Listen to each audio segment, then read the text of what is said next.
மதுரையை நோக்கி புறப்படும் கள்ளழகர் 18ஆம் படி கருப்பண்ணசுவாமி சன்னதியில் உத்தரவு பெற்று செல்லும் வகையில் கருப்பண்ணசுவாமி சன்னதி மற்றும் கதவுகள் டன் கணக்கான வண்ண மலர்களால் அலங்கரிக்கப்பட்டுள்ளது.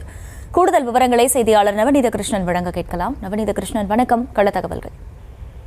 சித்திரை திருவிழாவின் நாயகன் என்று சொல்லக்கூடிய கள்ளழக பெருமான் இன்று மாலை வேளையில் மதுரையை நோக்கி மக்களோடு மலையிலிருந்து புறப்பட உள்ள நிலையிலே அழகர் மலையிலே வீற்றிருந்து அருள்பாலிக்கக்கூடிய காவல் தெய்வமான 18ஆம் படி கருப்பண்ண சுவாமியிடம் உத்தரவு பிறப்பிற்கு அந்த உத்தரவை கேட்டுவிட்டு அவர் மதுரையை நோக்கி புறப்படக்கூடிய ஒரு லீலையானது நடைபெறுவது வழக்கம். அதன் அடிப்படையில் காவல் தெய்வமாக வீற்றிருக்கக்கூடிய 18ஆம் படி கருப்பண்ண சுவாமி கோவிலுடைய அந்த திருக்கதவுகள் மற்றும் கோவில் வளாகம் முழுவதுமாகவே வண்ண மலர்களால் டன் கணக்கில் அலங்கரிக்கப்பட்டு காண்போரை மெய்சிலிருக்க வைக்கிறது. குறிப்பாக மதுரையில் நடைபெற்று வரக்கூடிய மீனாட்சி அம்மன் கோவில் சித்திரை திருவிழா மதுரையுடைய தென்பகுதியில் நடைபெற்று வந்தாலும் வடபகுதியிலே இந்த அழகர் வரக்கூடிய அனைத்து விழாக்களும் தொடர்ந்து நடைபெற உள்ளது. மண்டுக மகரிஷிக்கு சாப விமோசனம் கொடுப்பதற்காக அகிலா நான் ஏற்கனவே சொன்னது போல இன்று மாலை மலையிலிருந்து மதுரையை நோக்கி அழகர் பெருமான் கோவிந்தா என்று கோஷம் முழங்க லட்சக்கணக்கான பக்தர்களுக்கு மத்தியில் மதுரையை நோக்கி புறப்பட உள்ள நிலையிலே அந்த 18ஆம் படி கருப்பண்ண சுவாமி திருக்கோவிலிலே தற்போது வண்ண மலர்களால் அலங்கரிக்கப்பட்டு வருவது குறிப்பிடத்தக்கது.